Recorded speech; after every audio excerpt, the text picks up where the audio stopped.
Nous sommes de retour en direct sur le plateau de TV Finance pour cette édition du 18 juillet 2024. Je vous remercie beaucoup pour votre fidélité. Je vous remercie beaucoup si vous nous rejoignez à l'instant. Et désormais, il est l'heure de retrouver Eric Seban et son Chronodax. Bonjour Eric. Bonjour. Merci d'être avec nous ce matin, Eric. Vous êtes trader, formateur et coach. Eric, est-ce qu'il y a une raison particulière pour que le DAX cesse de latéraliser ? Fondamentalement, pour l'instant, on n'a rien du tout. Il n'y a pas d'indication, il n'y a pas de nouvelles, il n'y a pas de perspective. Alors, quand on parle de latéraliser, on parle de latéraliser entre 18 000 et 19 000 pour arrondir. Mais c'est à peu près là-dedans que se fait l'évolution, la grande évolution du DAX depuis plusieurs mois.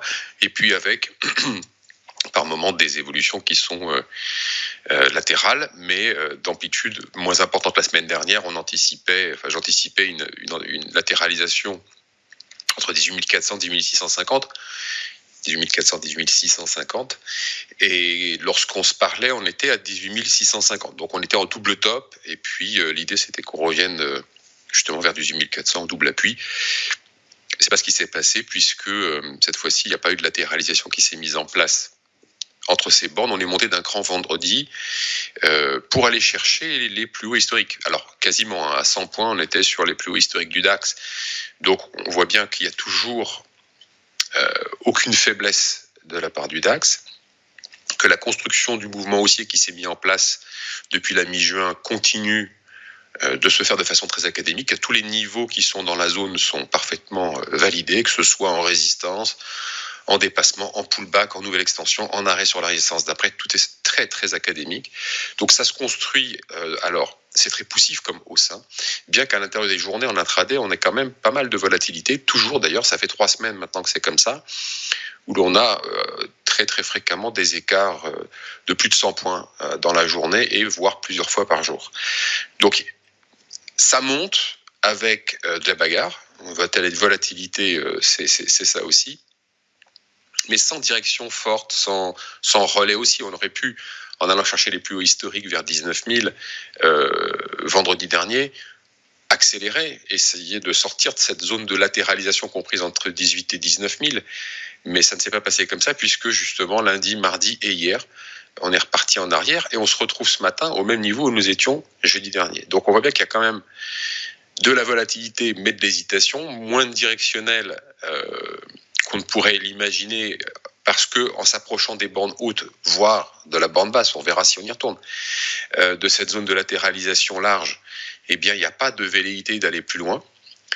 Donc on peut le comprendre aussi, si le DAX évolue dans une zone aussi large depuis plusieurs mois, c'est qu'il n'y a pas justement les perspectives qui permettent d'établir des scénarios soit haussiers, soit baissiers pour sortir de la zone. Et de toute façon, effectivement, on est devant une situation assez claire. Le news flow, on le connaît. On a effectivement des news qui viennent au fil de l'eau, mais qui ne sont pas des grandes surprises. Je me demande même si les élections américaines vont provoquer quoi que ce soit, puisque finalement, on peut tout mettre dans les scénarios. On peut se protéger, on peut se préparer par rapport à ce que l'on connaît dans un environnement qui est relativement incertain. On voit bien que tout peut bouger assez vite. Donc tout ça, c'est intégré dans les portefeuilles, dans les stratégies des portefeuilles. C'est pour ça que tant qu'on évolue dans cette zone, on n'aura pas des contraintes de faire. Maintenant, on balaye depuis un bon moment là-dedans, et tout le monde a eu le temps de prendre ses dispositions. Tous les opérateurs ont pris leurs dispositions, toutes les stratégies sont protégées. Alors jusqu'où ? Alors, à la hausse, ça n'a pas tellement de sujet, c'est plutôt à la baisse. Est-ce qu'on est protégé jusqu'à 17 600 par exemple, qui sur le graphique est un repère que tout le monde voit ? Oui, sans doute, même un peu plus bas aussi. Mais il n'empêche que sur le plan de chartiste, l'évolution des cours va aussi dicter, en même temps que le news flow s'il y en a un, des décisions qui sont à plus ou moins court, très court terme, donc intraday, voire moyen terme et long terme. Mais pour l'instant, ce qui domine, c'est l'hésitation, c'est la volatilité, ce sont les algos. En intraday, on a toujours une dominance des algos dans les transactions. Il y a toujours également très peu de contrats échangés sur le futur. Depuis maintenant 3 semaines, on voit qu'on est sur le graphique, vous voyez, je vous ai mis une ligne orange pour vous montrer quel est le niveau bas, et on est en dessous de ce niveau bas. Donc il y a très peu d'échanges. Tout le monde est relativement attentiste, parce que, encore une fois, pas d'obligation de faire, à part évidemment des spéculations très court terme. Et encore, on pourrait imaginer que les vendeurs d'options, quand ça monte, quand ils ont vendu des calls, soient obligés de se protéger, mais ça fait déjà tellement longtemps qu'on balaye les bornes que de toute façon, ils ont eu le temps de se préparer à ça, et puis de toute façon, ils sont comment, ils voient bien la situation, et ils savent anticiper les probabilités qu'on sorte de la zone et les probabilités qu'on y reste. Donc ils ont pu faire leur cuisine avec ces éléments-là, et finalement ne pas être tellement contraints. En revanche, si on sort de ces zones-là, là, on va avoir des contraintes de faire.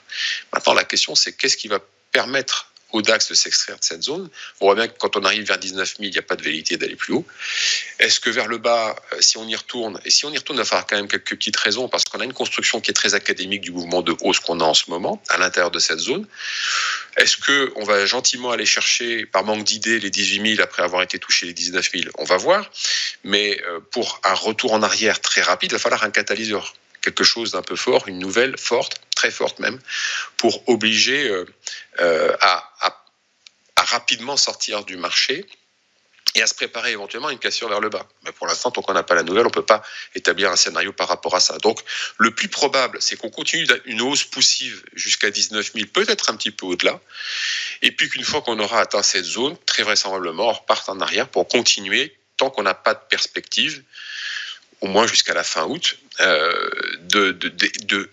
d'errer. Alors, c'est pas errer, de se balader entre 18 000 et 19 000, parce que de toute façon, dans une zone de 1000 points, on peut tout à fait travailler. Alors, évidemment, sur le long terme, on peut pas faire grand-chose, mais en intraday, on peut travailler.